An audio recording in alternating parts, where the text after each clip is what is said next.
Saturday time for the Experts program right here on Power Talk Radio, 1460 AM, 101.1 FM. And our tech expert, Luis Alvarez, visits with us once again from the Alvarez Technology Group. Luis, welcome back. Thank you, sir. How are you? Doing good. Welcome to March, by the way. It's the third month of the year today, first day. Isn't it crazy that it just seems to be flying by this year?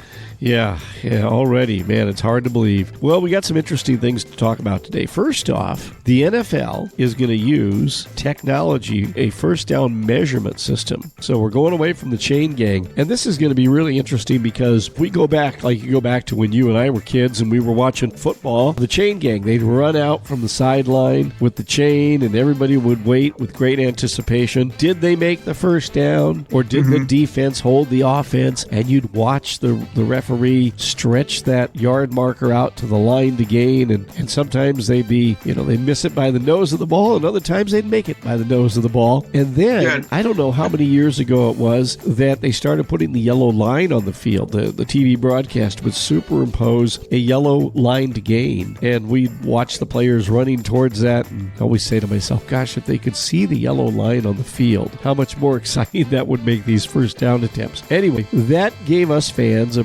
pretty good idea of whether it's a first down or not. But there is always controversy, and there has been controversy, as always, like in the playoffs, I believe, one of the games involving the Chiefs and the Bills. Oh, yeah. And there was a very controversial first down call that went in favor of the Chiefs. So, it's got people wringing their hands and saying there's got to be a better way. So now the NFL thinks that they might have a better way. How is this new technology to determine first downs and line to gain going to work? So in total, what's going to happen is every stadium in the NFL is going to be equipped with a number, about 30 new cameras that are designed to do two things. One, spot where the ball is, and then also use a technology called Hawk-Eye that can determine what a player's physical position is when they hit the ground. So, like sometimes you have the ball carrier carrying the ball, looks like it's a first down, but his knee hit or, his thigh hit or the elbow hit. So now they'll be able to, using this technology, correlate the position of the ball and the player to where the first down marker is. So the chain gang goes away. The yellow line is going to become even more accurate. But I shouldn't say the chain gang goes away. They're going to keep them as a backup system. So this is technology. So if for some reason it fails or it glitches, they can go back to having the guys run around with those poles and the chain. But they're not going to be the primary source for determining the position of the ball and whether a first down's been accomplished or not. That's going to be really fascinating. And then the next thing is translating this use of new technology to other sports. And we understand that Major League Baseball, the most traditional of all the major sports, is looking at something called ABS, Automatic Ball and Strike System. Is this going to replace the umpire? No, actually, in the long term, I suspect that's where we're going to go, especially in the minor leagues so that they can save some money on umpires. But initially, they're testing it out in spring training this year. And the idea is that it's not making the calls, but each team has a total of 2 challenges per game that they can use against a call. So if, let's say, an umpire calls a ball or calls a strike and the team thinks that was a bad call, then they can invoke this challenge. And then the ABS system, which is also monitoring the balls as they go across the plate, can be used to either verify the call or overturn it. And so you have 2 challenges per game. If you win your challenges, you continue to hold those 2. But if you lose 2 challenges, then you're done, obviously. And only the batter, the pitcher, or the catcher are allowed to challenge calls. And I would argue that don't let the pitcher challenge any call because they always think that their pitch is either a strike or a ball. So it's going to be interesting to see how it develops in the spring, but we won't see it in major league parks and games this year, but maybe next year, depending on how it goes during spring training. We're all used to yelling at machines like computers, so we'll just transfer our yelling at umpires to yelling on the machines. Yeah, exactly. Yeah. And, in the early tests, they've shown that the sensitivity of the ABS system is pretty stark. So even if just a portion of the ball crosses the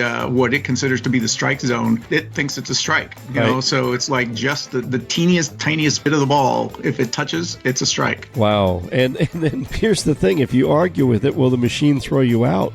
Yeah.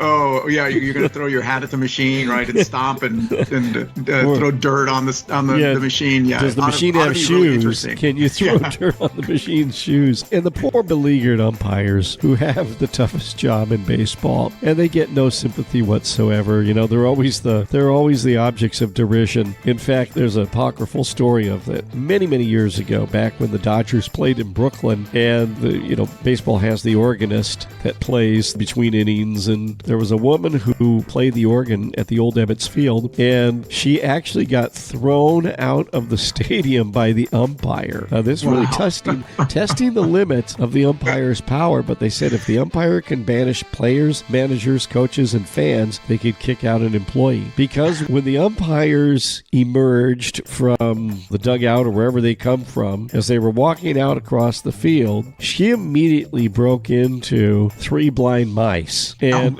everybody was laughing. And so then the head umpire, he motioned up towards wherever the organist was, and he made the "you're out of here" sign, and they had to escort her out of the stadium. So that is funny. Yeah, and I have one more umpire story since we have a moment here. One more umpire story for you. See how they get no respect. I mean, they are really, it's the Rodney Dangerfield of all officiating positions, the Major League umpire or even the minor league umpire. I'm going way back when I was a kid in San Jose, and we were at a San Jose Bees Class A California League ball game, and there's a rally going on, and first base umpire comes down the line. Well, the left fielder is supposed to throw the ball to the cutoff man, who is the shortstop. He throws it over his head, and I mean, this guy threw a rocket. This left fielder threw an absolute rocket. The ball went well over the head of the shortstop, and it hit on the far side of the mound and took off, and then went back up into the air and took off, and it went right where the first base umpire was standing, midway between first base and home plate, and it hit him right in the you-know-where and knocked him out.